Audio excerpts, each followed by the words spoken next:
Hello, welcome to Theatrical Design 101. This is one of the most difficult parts of design work. How do you choose an aesthetic? Where do you even begin? Let's talk more about it. So it starts with the director. As they're reading the script, they've chosen it for a reason, or maybe it's chosen for them. Either way, they need to come up with a vision because that is going to be the guiding work that makes every other decision going forward. You're going to have to be your own director in this case. So you're going to start by making some decisions as the director. Take a look at the script. Some things are going to need to happen for the play to make sense. Other things you get to just pick. So you get to decide where do you want to stage the play. So you're going to choose a kind of stage. We'll talk more about that in a minute. You're going to decide on a time period, and you definitely need to work with the existing themes of the play and sort of the mood that that play creates. And the mood might change from act to act or scene to scene. That's great too. There are ways that you can show that through the design. Let's talk a little more about stage options. So thinking about your chosen one act, one of these stages is going to work better than another.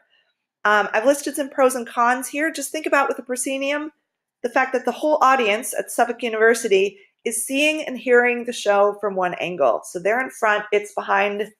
There are three walls going back. The further up stage you get, the further away from the audience.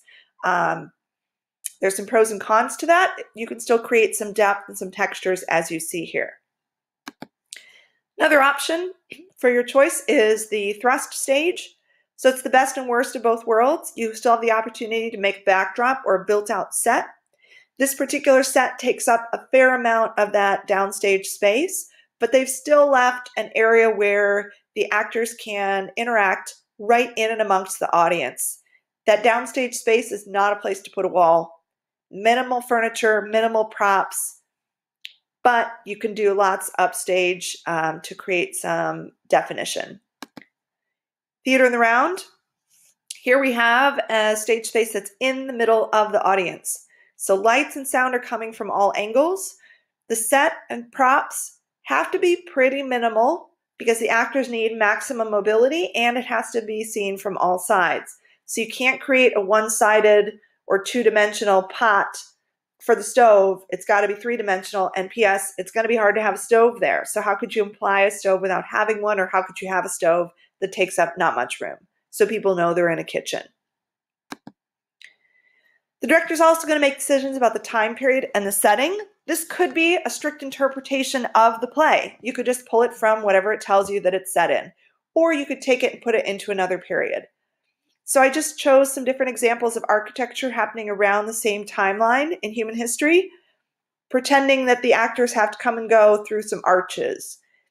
Any one of these sets has a different feel to it, a different amount of gravity, and the set implies a certain thing if it's set in Persia versus ancient Islam versus Maya culture.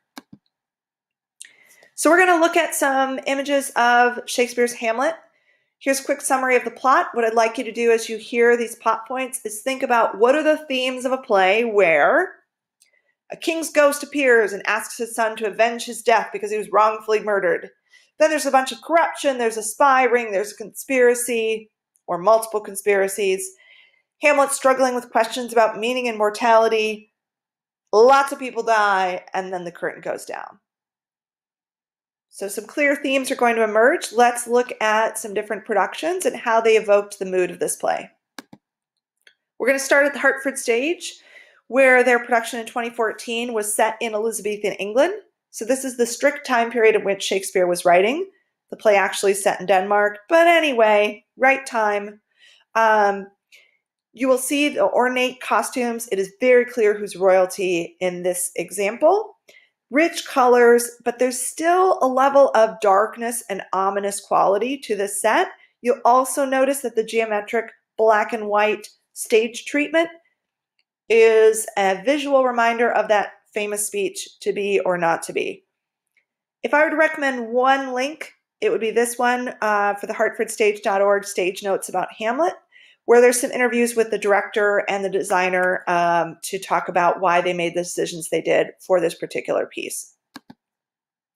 2019 Utah Shakespeare Festival lifted this same play out of the time period in which it was written, drop it down into Tsarist Russia. You can really see that in that middle image with the costumes. So we can tell it's still wealthy family because of the way the stage looks. We can tell there's still some dark, ominous overtones because of the way that it's lit and some of the colors of costumes. And we can tell that there's that struggle between light and dark, meaning and profound thinking happening as well. 2011, Jungle Theater, same production. This time they lifted it out of that time and dropped it into the modern era and introduced some very interesting components as far as projecting things on a screen. So some of those conversations that are happening from afar or from beyond are taking place with actors watching something on camera. And you can still see there's some geometric stage designs, there's still some deep, rich colors, there's still a level of ominous threat and intrigue, but whole different mood because of the time period that they set it in. So right now you're going to stop and make some decisions. You could literally pause the video and stop and make these decisions, or you could do it later. You're going to decide on a stage, you're going to define the time period, you're going to write about some of the themes of your chosen play and the mood that you want the designers to create. So just pretend to be a director for a minute, make those decisions, and then as the designer for this project, you're going to say, well, the director said X, Y, and Z, and here's what I did with it. So here's you. Ta-da! Now you're the designer. So you're going to develop those ideas so that all aspects of design come together. You would normally have a whole team of designers, obviously, but right now you get to just make decisions for whatever your piece of the puzzle might be. As the designer, you're going to do a little research about the time period. So regardless of whether you're doing properties, costumes, sound, or scenic design, look into that time period a little bit more for that location. So here's a train dining car from 1880 versus 1960. Different amount of light, different style of architecture, different type of furniture. We don't see any people in the image on the left, but you would get the idea that if they were wearing their everyday travel clothes, it would look different in 1880. And you're also going to do some research about the setting.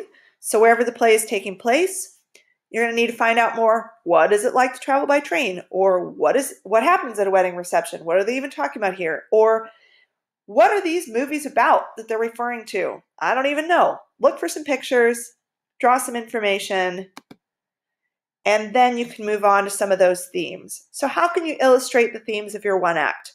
Let's just pick a theme. Has nothing to do with them. Let's talk about growth and rebirth. And your director wants to show that by having floral imagery show up in the scenic and properties and costumes. Great. Each of these decisions fit that directive about the theme, but they have a whole different feel as far as their complexity and how wealthy they seem to be and the color palette implied.